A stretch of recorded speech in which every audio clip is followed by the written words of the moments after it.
take it you're all budding relative workers, skydivers. I know you are, Tony. You've been with me. And it'll be more apparent later on the presentation of it should make things a lot easier for those who are just getting into it. I don't know if there's anybody else coming, but I'm going to start because we're on a tight schedule. Can you all just turn your phones off or have them on silent or vibrate? So I'm running around like a blue-ass fly. I shouldn't swear, but there you go. Right. Cheers, everybody.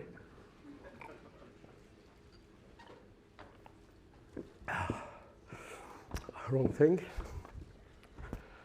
Right. So big ways. How to get to big ways and stay there. 6, 5, 4, 3, 2, 1. Ready, set, go.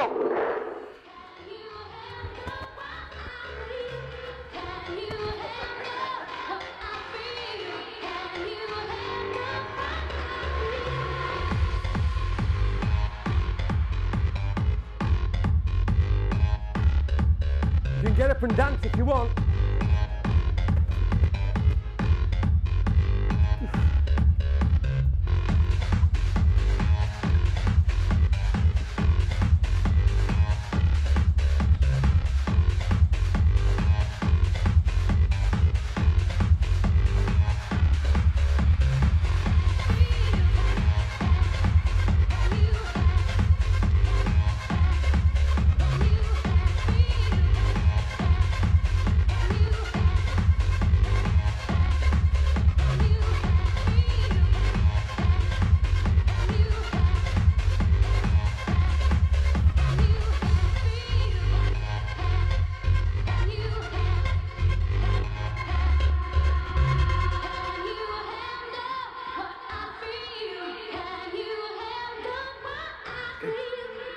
In the middle.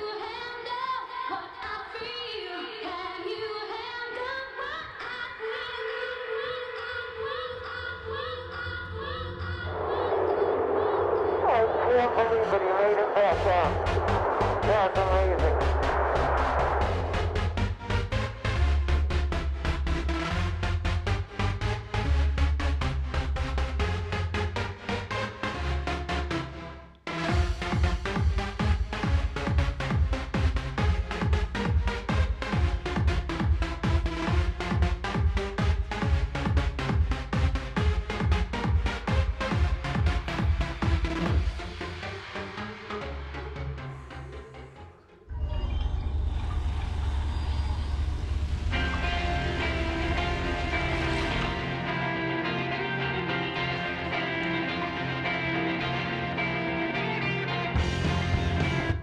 Okay, so that was the, still is the current world record in World Team 206.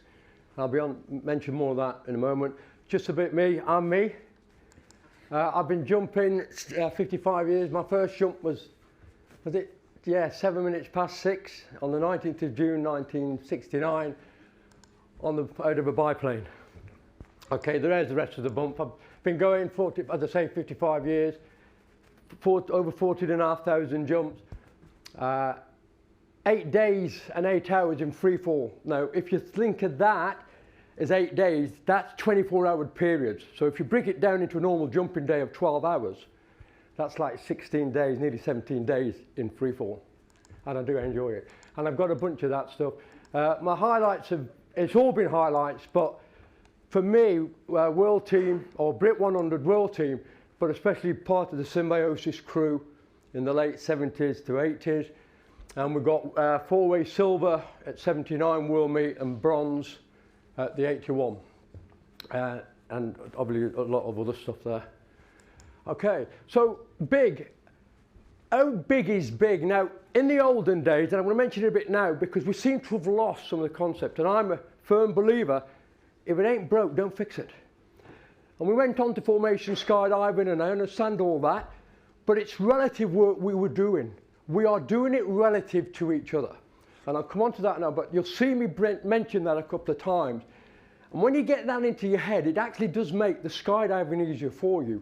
When you think of all the things you've got to do, it becomes sort of second nature. So to you, it could be a 2-way. It's relative to you. Some of you may have only been in a 10 or a 12-way. Yeah, so it's relative to you. It's relative to the group. You know, we go to 12, 14 ways, 16 ways, and build up. So it's all relative. It's relative to the drop zone. You know, that gives us the drop zone kudos. I mean, look at Langar, look at Havilland, Netheravon. But this one here, the 41 multi-record that we did, multi-point record this year at Langar. Langar has probably been at the forefront of all large formation records in the UK. And they're brilliant, they help you out, they get the aircraft. It's a really great place to be. And I'm not selling Langar, it's just they've always hosted us well. So, and to the drop zone, so we've got that. To the skydiving world, once again, the Brit 100. Where is that the pointer? There's the pointer, you can see Langar there, look. So there's the Brit 100, and obviously the world team, 206. So large formations then, once again, relative work. To each other, if we do it to each other, I'm on about now from the time you get invited on a load or you want to get on a load, and if I've got time, I'll try and explain how to stay with the big wave groups and be an outstanding jumper that everybody is capable of doing. When I teach my AFF students, I teach them basic position. If you can fall straight down, you're 50, 70% there. A lot of good skydivers, or some skydivers, it's changed a lot now with the wind tunnel, they can't fall straight. If you can turn into place, you're about 80% there. The rest is easy. Obviously, you've got to work on your diving skills. We seem to have lost the art of that with just the way it's gone, I suppose. To the group. So from the dirt dive onwards, we're relative to the group. Well, if I'm on a dirt dive and I'm on my own and I haven't been officially, what I say, stood down, I'm in the wrong place. So what you need to do is have the buddy system like you do diving. Oh, I'm just going to the toilet or whatever. So when the time comes, and I'll come on to what I call my house rules later on, that we're never having, because we're always having to wait for somebody. I used to do a lot of big way organising in the 70s and the 80s. In fact, I still do it now, but not as much. And I have been really good, high-class jumpers, but with big egos. And I'll come on to that. Yeah, I've got no issues with binning people because they were late and they were not showing respect for the fellow jumpers. So relative work to the group, to the aircraft. It's all relative. We're doing multi-aircraft. When we get out, we want to know where the aircraft is. But when we get out ourselves, and this will be more apparent in a moment, once again to the aircraft, it all helps with how quick you can react when you leave that door to where you're going to go or where you plan to go. And to the ground. The amount of times when I'm organised, I say, guys, the jump run's going to be this way, this is wrong. And the people say, why are you telling me that? Well, I'm going to show you now. So, I'll show you that in a moment. So, first of all, I split it down for this presentation for you guys into 10 phases. Obviously, the dirt dive's a phase. Then I've gone on to climb to altitude. Obviously, climb to altitude is all going to be into one with a jump, run, exit, route to the formation, final approach, flying the formation, tracking and deployment, flight, drill and landing. Very important to check in, and I'll come on to that again when I get to it. So, the dirt dive then. Respect, like I said, respect for each other. One of my biggest gripes, and I am ruthless when it comes to people and me sanding them down. We had it a little bit, I won't mention any names, on the Brit 100 plus even the ones last year, where people are talking when people are trying to do a dirt dive and the organisers are trying to sort it out. I have a rule, guys, one singer, one song. And it really does pay dividend, because when we were having issues on some of these past occasions, the issues were with the people that were talking on the dirt dive and not listening or forgetting what I call their indicators. So the thing you want to know about is what is a formation shape? So you get that, you might, if it's been a walk-up event, the organiser will normally show you what it is. Might be matchsticks men. I've still got the old magnet man board I love. I've lost a lot of my men, but I managed to keep some. And so you want the formation shape. The slot location, what slot are you in? You need to know that. And I use what I call the clock-ray method. And I'm trying, is this a pointer? Yeah. So when you get out, aircraft heading is always at 12 o'clock. Always at 12. So the base sky is always at 6 o'clock. So when I'm out there, I wear something so you can all see me. I know Brian does the old Mohican. On the world team with Craig, we had the frog suit. So when you get out, I make sure that if there has been any issue on exit, that I am back on aircraft heading. Cost us a record attempt in the hills in the late 70s because the base turned, but everybody was still going to the quadrant. And then you've got 100 people all in the wrong place. And then people trying to get over. So always this. So there's your base guy. There's the aircraft heading. Once again, I tell that to people. And it'll become apparent in a moment. Right, and aircraft configuration. Where you are in the aircraft. Yeah, aircraft configuration. Your exit position. I'm going to come on to quadrants in a moment. Now, one of the things I say about dirt diving, and I think it's later on when we come on to briefing, but if you're not happy with your slot, let the organiser know straight away. Let him know straight away. Because once again, you may not be comfortable. Yeah? But don't let your egos get in the way, or don't mix ambition and egos and everything else. Because I've seen that before. People I want to be the last diver. And they might be the last diver and they go screaming below because they don't know how to stop. So just let them know. Yeah. And then I go on to quadrants. So I show them what the quadrants are. And this will become more apparent, guys, when we start doing the jump.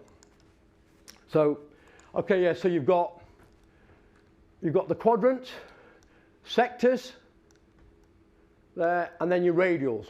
Now, your radials on a 12-way won't be that far out, but it's easy to know. Yeah, I go around. We're going to come on to routes in a moment, but you come around. There it is. I start closing down. I might be 6 to 3, or 6 to 9, or 9 to 12, or 3 to 12.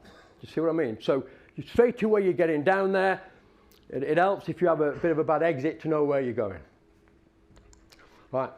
Then we do a real-time run-out, exit frame, whatever you want to call it, doing the route and sheepdogging indicators.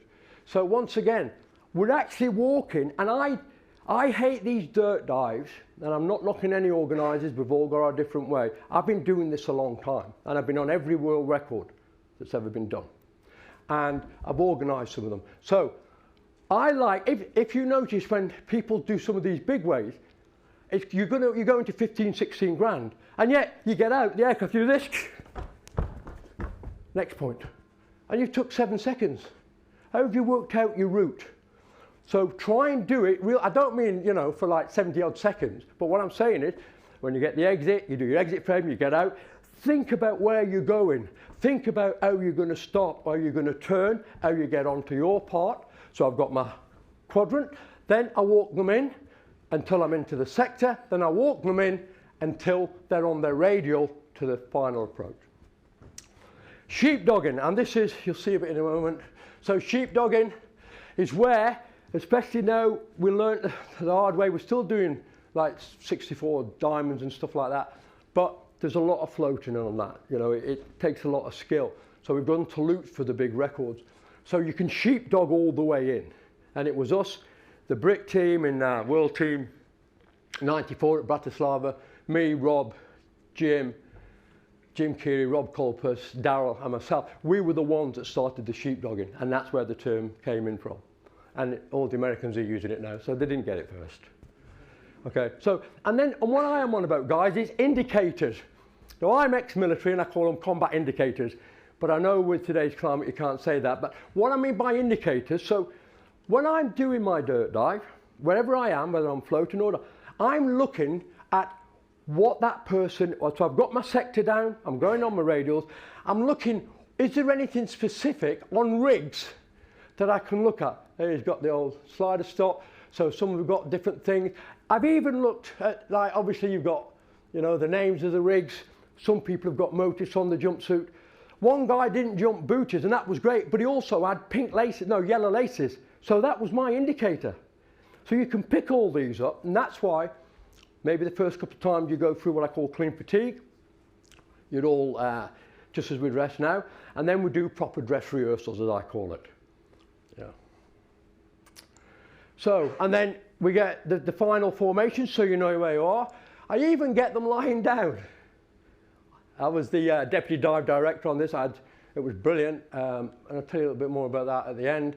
But so we get people lying. Now, obviously, in a drop zone, if it's raining, go in the hangar and do it. How many times do you spend time on a drop zone when it's bad weather and you're all hanging around? And then suddenly, 20-minute call and you're all rushing around. Let's do it. Do it every now and again. Lie down so you know who you're docking on, what position you're going to be, what the grip management is going to be. So I get them to bend down at the waist, obviously cross-referencing and everything else, and then I get them to lie down. Because the amount of times when I've been on jumps, we've never laid down, and then they've realised some of the grips they can't get. Because when you lie down and you've got someone 6'6" and someone else who's 5 foot nothing, there's a big difference. So you lie people down so you can work out what is the grip management. How is it going to fly? Who is my cross-reference? Okay, so we lay all the foot, and then we did with kit on as well, guys. And then obviously that was us last year. Obviously Gary's phone, I'm going to thank the, because I've used some photographs from other people on this, so I'm going to mention, but Gary was on the world team with me, was an outstanding cameraman. Same as Andy Ford, Alex was on with us, Bruno. Okay, lying down, it was good. And then go through the proper break here, the break off. We, obviously the world team, we're breaking off, throwing a pilot chute, but we simulated that with throwing a cap on, because you were on that with me, weren't you? Yeah, see, old Chris Misley, stand up, show him, there he is. He's an outstanding team player, guys. Okay, so break off, the tracking direction, so we actually walk off tracking in teams. Now, obviously, as you get more proficient in this sport, you're going to end up doing bigger loads, and you end up in what we call tracking teams and a tracking leader. And I'll briefly mention that, but I just want to go on about basic tracking. So even though we had 400, and these are all good guys, we're tracking away and we're looking at it, and I even do this. I'm daft me, but I love the sport. And I just go tracking off, here we go, now turn off, wave off, big wave, look round and deploy. And all the good skydivers do that on a dirt dive. I mean, I'm not saying the ones who don't do it are not good skydivers. It's all to do with muscle memory, isn't it? Muscle memory. When you've been laid off for a while, you come back, it's all a bit rusty. Even when it comes to things like packing, you think, oh, hang on, oh, that's right, I remember doing this now. Okay. So, and there's the second wave. So, climb to altitude prior to boarding. I always let people know. And you want to ask out, what is the jump run? Start direction, exit and opening points, landing directions. We had all that this year. We had it. Okay, guys, jump run's going to be to the north. We're going to be exiting over the airfield. The landing pattern, left-handed pattern. And what I like to do, and we had this on the world team, but I do it anyway.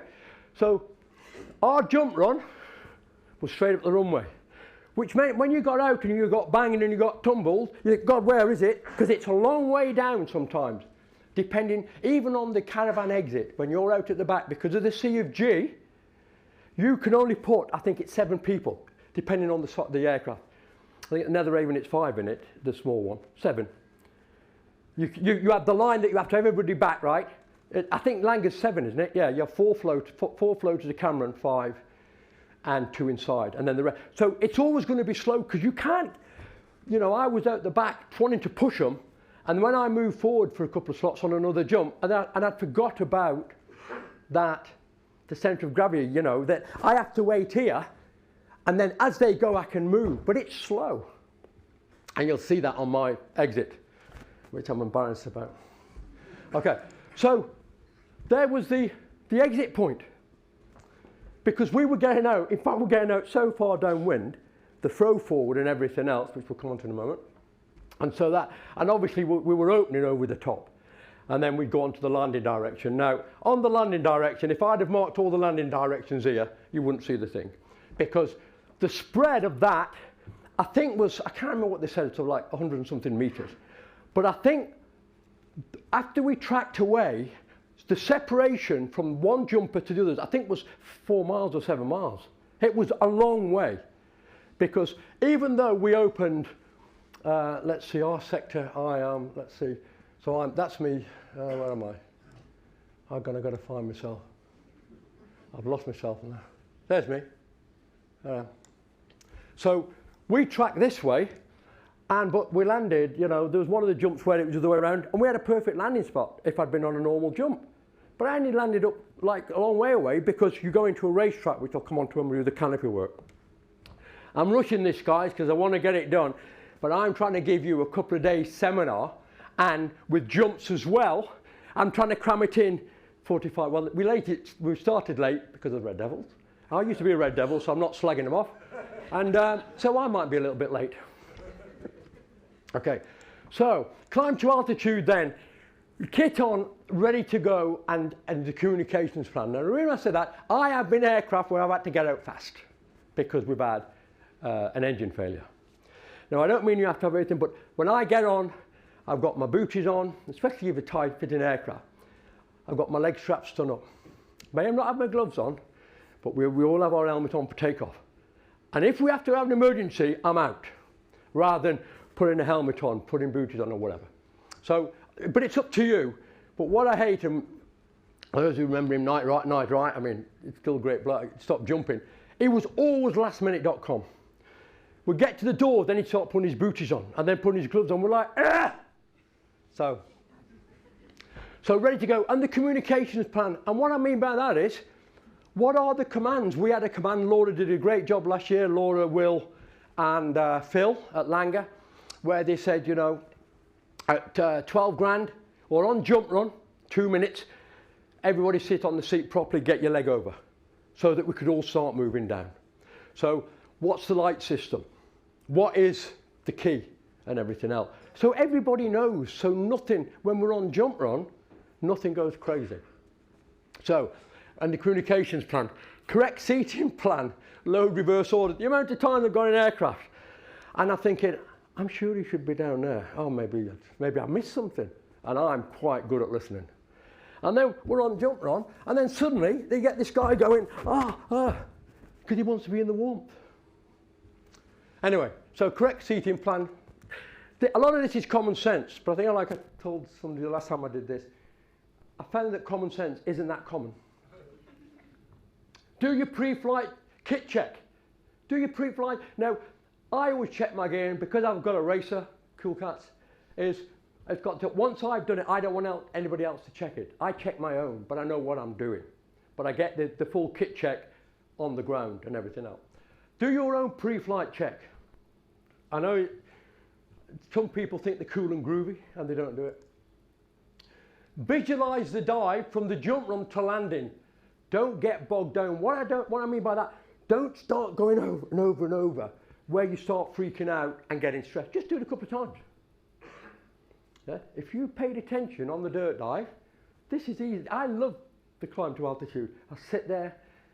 I'm not one of these people that I-5s and all this goo stuff. You know, I just sit there. I like to look out the aircraft, look at the ground, the clouds, chill out.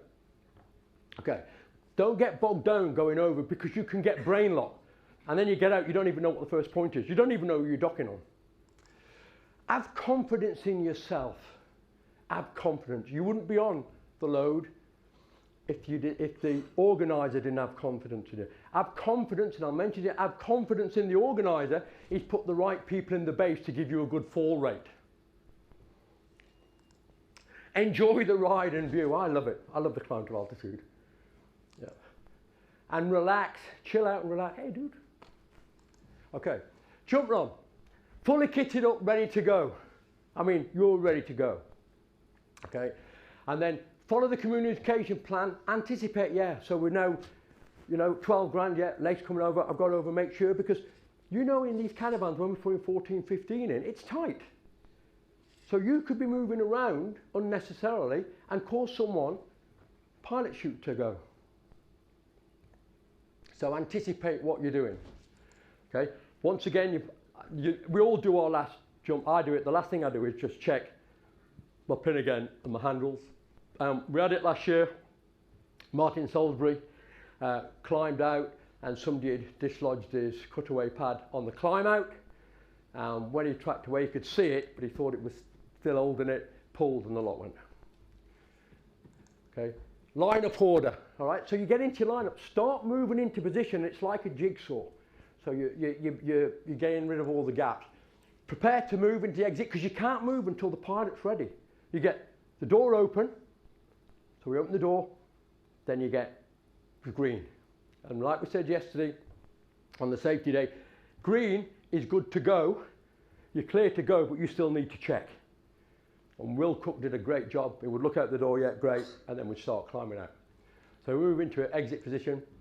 Yeah. Remembering the aircraft C of G. How many, well, I'm not going to ask you because I'll be here all day. The amount of times I've been in an aircraft when we've had the stall warning go on jump run, and it's threw everybody about, and we've had to suddenly put the aircraft in a dive. Okay, you've got to remember that, and you've got to respect it. So you can see there, we're all in the aircraft. All right, this is you've got these, like the line is somewhere up there. So we've still got the gaps, but this is just preparing to climb, to get out. Exit. Move into the exit position, once again, C of G. So there's your floaters to get out. There's Will giving a big old smile. Floaters, and also you've got floaters on the other aircraft, you can have a quick look. And we're looking at them in the aircraft as well, from where we are as divers. So the floaters get out, the base, the door, and what I'm on about that, I'm not on about these guys. These are probably the hardest slots. Because when you get out, you're nearly always what I call off sync. Because you've had to get in so tight, you can't really, and you know, sometimes it's hard to get into that dive flow, which I'll come on to in a moment. So once again, it is difficult, and you'll see this guy now, I'm not going to mention his name, but when they come out, you'll see that he's not presenting to the wind. He does his best to solve it, but because sometimes I find when I'm in that position, I like to be the other way. I like to be going the way. Now, when I teach AFF students, and I know I have arguments with people, I don't care. But what I'm saying is, I teach my students on the level 5, level 6, the solo dive, sorry, to do a dive exit, a proper dive to the tail. Because the times I've been at the back of aircraft, and it really grips me, and I know that with a trail, or the base is down there somewhere, and we're going out to the door like that, and then someone gets there and does this. And that slows us up, because they're not confident.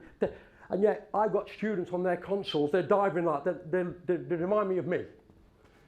So base door. So there you can see, because they've got to be like that, so sometimes I've had to do that to sacrifice the gaps less, or making less gaps in the aircraft, because it's, remember, relative work to each other. I'm thinking of the floaters, and I'm thinking of the late divers. You've got to. So sometimes you've got to be the hero. Okay, and then the divers. Once again, you can see us, we still can't move, and then we start to fill the gaps. Once again, remembering the C of G. The key, so once again, if it's multi-plane, you've got to be looking. Now, once again, the reason I'm telling you this, if you are just getting into it, then somebody else is a bit, but if you know the system, it makes it so much more enjoyable for you guys. You know he's going to get out. It's going to be a few seconds. I've got to get tightened up, and then if you're one of the floaters, you know that the head guy, when I'm in that position, I normally go there. So I can look at that, and then I want him in the centre. Now, it still works out well, okay, just different things. So the key, so he's looked at the aircraft now. He's looked behind to try, this is the lead aircraft, he's looked at rear left, looking at rear right. He knows the front, waves the hand look, and then off we go. And you'll see now, then the exit. So once the floaters, I'm going to come on to that now. So the exit. Presentation. That's just the World Team 204. and that was the exit from the sea, 5 C-130s. That's yours truly, and we've come out with these, but if you look at my position, you'll see this a bit better in a moment. I want to use that, and I'm going to show you how to cut down to make it the most efficient glide slope you can do. And I had got a photograph to put on, but I've been rushing around like a dingbat, and I forgot to put it on of the old days of the DC-3, 5 DC-3s with 30 people in each, or 20, 30, 25 something, and then having to dive down from the back. And it's a long, long, long way down. Okay, so once again, I'm going to mention this more in a moment, but one of the problems of launching things, even from caravans, is when you all know about throw forward, right? When we're flying forward, and then you get out, and the throw forward with a speed, it's still going to take you forward. And the way to stop that as a diver, going back to my position, which I'll show you again in a moment, is to de-arch, getting a de-arch, to kill it. These guys, in effect, are already in a de-arch.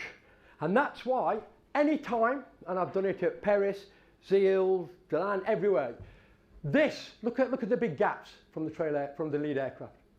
Because this has gone away, and the initial people end up going low, but because they're experienced skydivers, they know that they need to stick their legs out, de-arch, and they've got to get back up on that glide slope, which I'll come on to.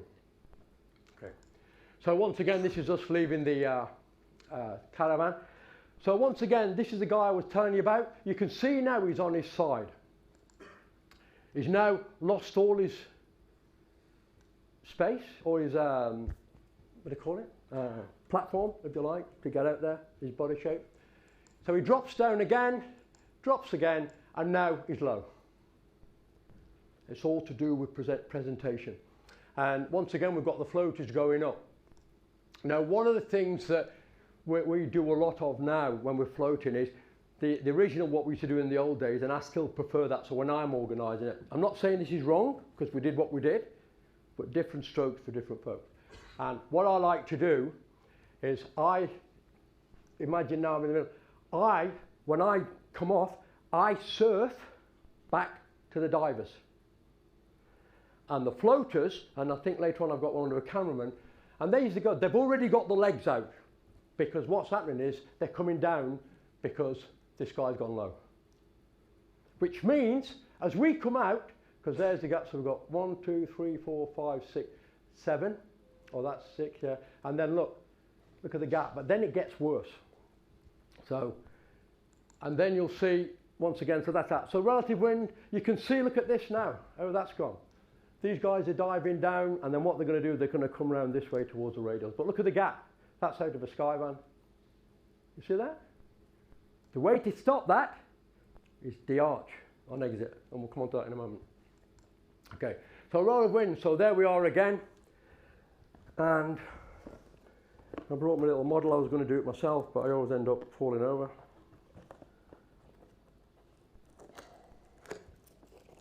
But you'll see that shot again from the middle in a minute. So there you go. So when you get out, you go in sort of like that position as best you can. So you get out, you dive out. So, and I think I've got a picture of me diving. So there you go. As a diver, you want to think there's a bar. Not a bar that you go drinking in, but a metal bar or a wooden bar or a high jump. And you want to go over that bar. Whether it's a caravan, Skyvan, C1, especially C-130. Okay, so you dive out, and as you go out, you dive in over the bar. And once you get out, you keep your head back. Once again, I'm going to use the word relative work. You cannot dock on something you can't see, so it's relative. You are going to probably lose them slightly. As you come out the aircraft, you're going to go right head down, but I say look through the top of your helmet. So as soon as you get, and I call it the bounce, you go out, it bounces you, you keep your arms in that position. You see there, and then you go over like that, and then you'll see, oh, one more, that's it. But because it was taken off of somebody behind me with a camera, and in fact it was Bruno, and he just loved my exits.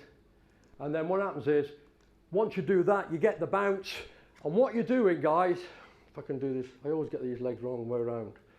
All right, so you're like that as you go out, and you're looking where you are, and it's called the big X. So you're like that, and then you come out, and what that does, that's killing the throw forward, which means it means that you've got a better chance of getting there, especially if they've launched a 6-4 and 8-way. And you normally find you pass people, and then you go into a no lift dive and swoop down. Right, I've got to rush, guy. I've got about 10 minutes left. In fact, there's nobody on after me, is there? Right. So, target acquisition, and what I mean by that is, guys, it's a target in as much as when you got out, you need to know where it is. So, this is what I'm saying about relative work with each other. Relative works with the aircraft. If I know I've come out, and a lot of people got injured on the C-130, not exiting right, even though we told them how to do it, but any aircraft, you can get tumbling. But if you know where the aircraft is and where the ground is, if I'm tumbling, I know when I come out, I don't have to get big to go, where am I? I can come out, yeah, oh, there it is, yeah, whoosh. Like I was going to say something else, but I can't. Right, so you're looking to where you've got to go. You can see how it's surfed away. And there, look at that. So you've got one guy there, you probably listened to one of my seminars, going to be a bit of the art, to get up with it. And then you start doing your dive down. That's with George or Gustav. Okay. All right, so you're starting to look. And then what I call the route to the formation. Now this is what we've already done on the dirt dive. So it should give you a good idea. Yeah, I'm going down 6 to 9 or 3 to 6 or whatever. Okay, so the route to the formation then. Identify your quadrant. So wherever you are, you've got to find out. And I think we were the trail aircraft on that, weren't we? One of the trail. But we had to come out and dive out and then go a long way around to come across. It was a long, long way. There's us last year, and there's the base formation. And then off we go as we go down. See people coming out, they know where they've got to go. They're all ready. And it's big, big movements, guys, to stop them slides. Now I hear some people when they're coaching, you know, try this out, try that out, and it doesn't matter if you skid past and you're flailing around. I totally disagree with that. Teach them the right way. Get down, stop, and I call it the 50% rule, and I'll come on to that when we're doing the diving. So you stop, cruise all the way in, onto your lock, stop, point of domination, then go in. Okay. Because there's nothing worse than people flailing around. Right, so there's us. That was our quadrant. Because look, aircraft heading, 12 o'clock, there's Will. So even look at the gaps there, look. In fact, no, that's 1, 2, 3, 4, yeah, that's Will, that's Will. Okay, okay, so you identify the quadrant. Now that was a shot from my camera, and I've got this on film later on, so you'll see it. Okay, and once again, I just wanted to show you again how you do it. All right, now, there's aircraft heading, 12 o'clock, speaks for itself. So you've got, in there, you've got your quadrants, and then as you break each pie down, you can say, well, I'm in sector 3, and you're sector 4, whatever. And then, as you're getting closer, you've got your radial. So the most efficient flight path, and I'm going to show you that in a moment on another slide, but we've already gone through it. So you've already visualised, you've done your dirt dive. When I'm dirt diving, I'm visualising I'm in freefall. And I think, yeah, here we go, I've got to stop now, put the anchors on, get all the way around, stick the legs out, stop, there's my quadrant. Right, start moving in, boom, boom, boom, sector, boom, boom, boom, boom, boom, radial, boom, boom, I'm in. Okay, so, and I'll show you that in a moment. The stadium effect, you've all seen the stadium. That's why I wanted you all to be in the centre. Now, this is done once again with one of my cameras, I think my camera. But what I wanted to show you is in this stadium now, I want you all to stand up. Please, all stand up. Right, now, my camera is on my chin, is on my mouthpiece. That now, these people here, you're all too low. You're all too low. You people at the back, you're on the lowest part of the sky. So I was going to use the pointer then, but I'll come running up. So if you look at where I was on the stage, this, guys, is about, even this, we're right on from here. I mean, as you get closer, you'd have to be closer in, but this here is about the limit. You do not, guys, want to be lower than this when you're going into the slot. Okay, you need to be what I call in the point of domination, and I'll cover that in a moment. Does that make sense? That's why I want to do it. So this, believe it or not, is about 25 degrees. Do not go lower than this. So if we're in this group now, what we need to do is get on our glide slope. And in fact, I'd even say this is probably pushing it to get into a big formation. And how we get on our glide slope, guys, is, and you'll see me do it in a minute, we stick our legs out, bit of a D-arch, don't even think of that down there, get back up on the glide slope. Ideal is about 40 degrees. Anywhere between 30 and 60 is a great reference. No higher than 60, because if it suddenly moves, you can drop on it. 60 is good. Once again, it depends. Sorry guys, I'm Russian. I mean, I'm English, I'm not Russian, I'm Russian. So, I'm trying to cram a lot. And my dad told me years ago, for those who remember the old pound, shillings and pence, you can't cram a quart into a pint pot, some it will spill. So I'm really skipping through some of this, and I'm also trying to work on the bits that I think will help you. So you've got to get on that side, and I'll come on to that. Once you're in that, you can see these stadiums. And you'll see, and even on the Brit 100, it took us so long, people were on the glide slope too low. We had a lot of people to go out. We got it on the last jump for the last day.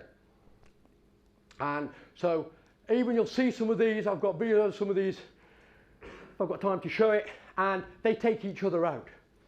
Because when you're up on that glide slope, between 30 and 60 degrees, 40 to 45 is ideal, and you'll see me coming in. It means you have got insurance, because altitude is insurance. That's why I hate these people that say, oh, you know, they get down and they're flailing around. There's nothing wrong with that when we're learning, guys. But don't go out. If you're going to go out to stop, go out and learn the proper technique to stop. Getting your point of domination. And your point of domination is always changing until it's time to pounce. So, identify your sector. So this is me, and this, we've got this on video, you'll see in a minute. But I was trying to do it down in stages for you guys. So you can see there now. Now, I'm actually higher than it looks there. It's my camera's down here. When it's on the top of my head, you think I'm too steep. So once again, I've identified my sector. Once again, locate your radial. So as you can see, you're a long way out, but this is called what we call the sheepdogging. And we're over there somewhere, coming down that way, I think we are, we? Somewhere like that. Always this was, oh, I can't remember. Anyway, locate your radial. Now the point of domination. I love this. And it's where you are ready to pounce.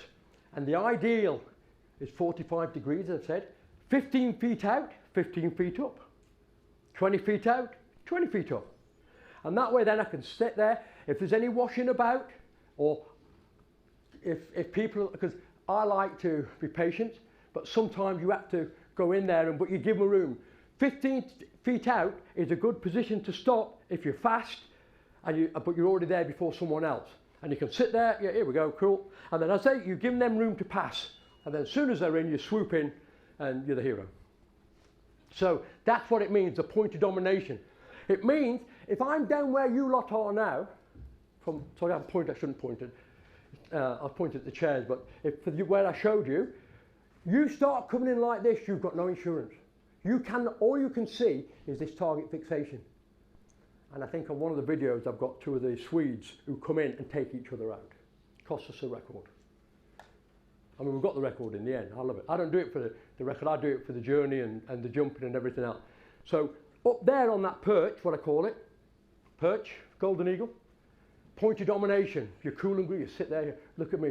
People think I'm not cool and groovy because I jump a racer. I don't care what I look like. I don't care. But I'm good in the air. Some of these cool and groovy, you've heard the saying, got all the gear, no idea. They look cool and groovy, look at me, I go, and they don't know how to do it. So that's where you need to be cool and groovy, guys, in the sky. Okay, glide slopes. So the most efficient way is when you get out the aircraft, this is what people think they're doing in the red dotted line, but what actually happens is you actually get in throw forward. You doing that D-arch when you get out, and I do it even when I'm diving in the door, because I know they're going to be gone. But he should be coming back up to me when I'm in that position, diving out. Sometimes I'm diving out the base, but if I'm on the base or the organizer, I like to see everything, and I can key it and I can control it. So when I get off, I see where my floaters are yet, and I start surfing back towards the divers. So the most efficient way, and then from there you can come down to your formation. Another trick you can do, once you do this, you start going round on your radar to this side or down into that side. And what I do, but you need experience and you need to know what to do. Come in, but keep quiet. Turn your phones off, and stay away from my gang. And what you can do when you get better, more efficient, and I get guys when I run organised events, I'll get people, and you can do it up to about a 20, 24 way. And what I do is, when I told you about the glide slope, so imagine now, that's the, let's do it on the next one. No, I'll do this one first. So what I do, I come out, I D-arch, I go screaming down straight at the formation where I need to go. And at about 50, 60 feet, depending on the formation, I turn. I do a 180. So imagine that's the formation. I've got all this on video, but it's just too much. I've got 2 minutes left, but I can wait. And so what I do is you go along, and about 50 feet out, 50 or a bit higher, I just turn. As I'm getting to the front, I turn, go over the top. The burble will take me down a bit. I stick my legs out, and then I'm right on my quadrant where I need to be. So you can try that, guys. Anybody, when I'm organising, I'm quite happy to people to try it. And it works well, but you've got to have the speed. If you haven't got the speed, you're going to drop straight through the middle of it, and you've gone from hero to zero. Right, the least efficient and slow, and it's actually further, is when you don't D-arch, because you come out the aircraft and it's taking you with a throw forward, and then you do this long, long swoop like this, and you've actually gone further. And then the most dangerous way, and I've had people, and I said, why do you keep, and they said, oh, well, I dived out, and I dived down for 15 seconds, and then I flared out, and I was going below it. I went, what? And I've seen that on many, many camps all over the world. And they don't look, because they were taught, when you get out, just get your head down, chin on your chest, and do a dive, no lift dive. You cannot do relative work with something you can't see, and it's dangerous. I've been on 2 jumps, or I've done more than 2, obviously, but where we've had fatalities caused by that. Okay, so, and you're going the long way, but it's dangerous. People think it's the fastest. It's not. It's not. Okay, so there's the glide slopes, guys. So this is too low to begin with. There's the level of the formation, and I'm going to come on to the final docking in a moment, but there's the optimum glide slope. So the steepest, I would say, is about 60 degrees, guys. Once again, I've been on formations that were really slow, and we were big like that, just slowly coming down, so we were a little bit higher, but we were never more than 60. And then there, oops, there you're looking at about 30 degrees, 25, 30 degrees. And when you stop, when you come out, and I point out when you're diving, oh, hang on. So diving again. So what I call the 50% rule, which I wanted to mention to you, when you've come out, and I do it now, guys, from the time you've come out, what I call the bounce to dive, and you see the formation, you measure it in your mind, subconsciously, and at 50%, what you think that is, you flare out. So you come out, you see where you're going, you go into your no-lift dive, and you dive. And as I get to about 50%, and it's approximate, I come out and I flare, and I'm like that, because I've built up a lot of speed. And the momentum will take me about another 20, 30%.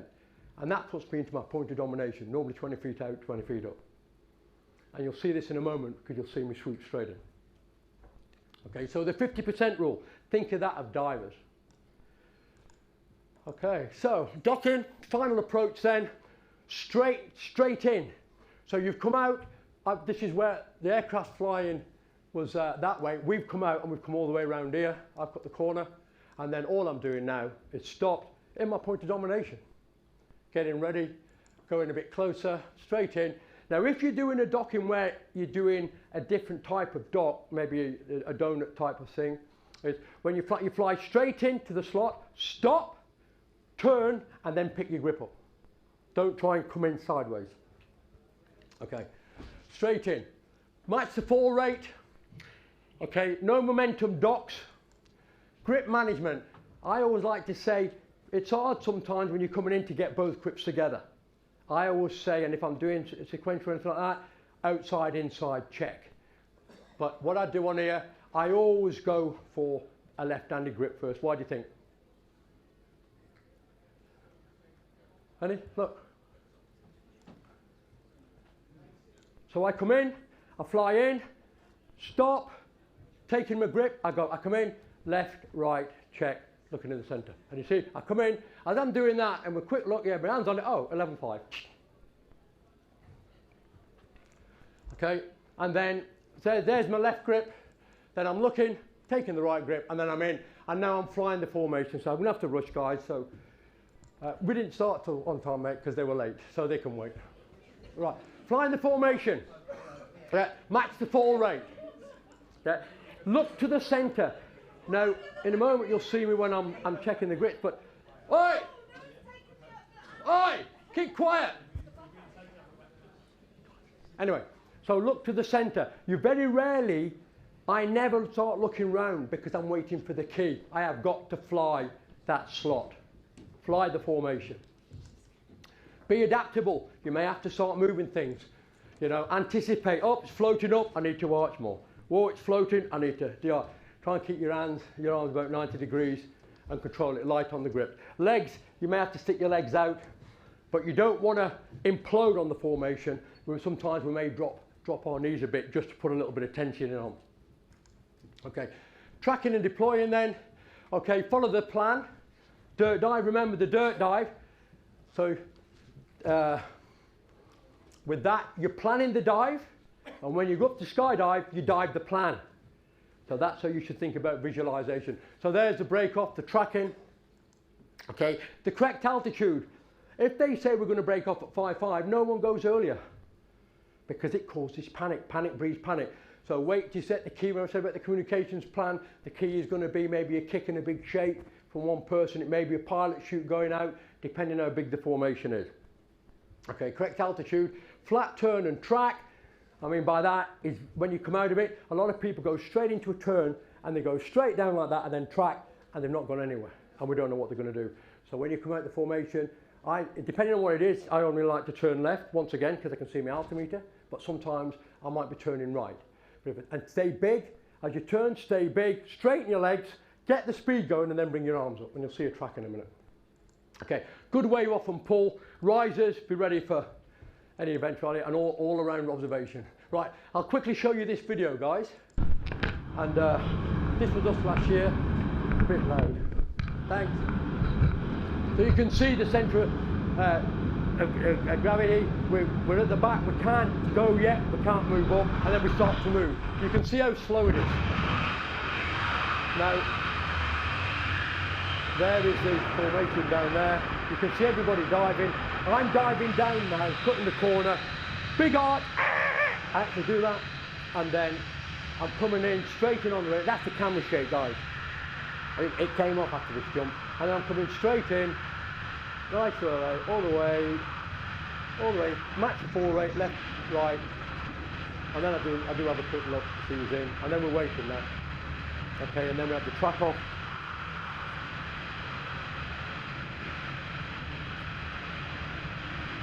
So we just go, once again, if you're doing sequential, anticipate to where you want to be. Don't all chase it. So there's us there now for the second point. There's Langar. And then we go to the third point. So once again, anticipate. Don't chase it, because you have to back up. That's why we lie it down, so you know where you're going to be. And then we're tracking off there. Alice still up. So everybody's gone in the direction. I'm tracking with my left, looking at him. Still giving it rock all. I love tracking. And then a quick wave off and pull.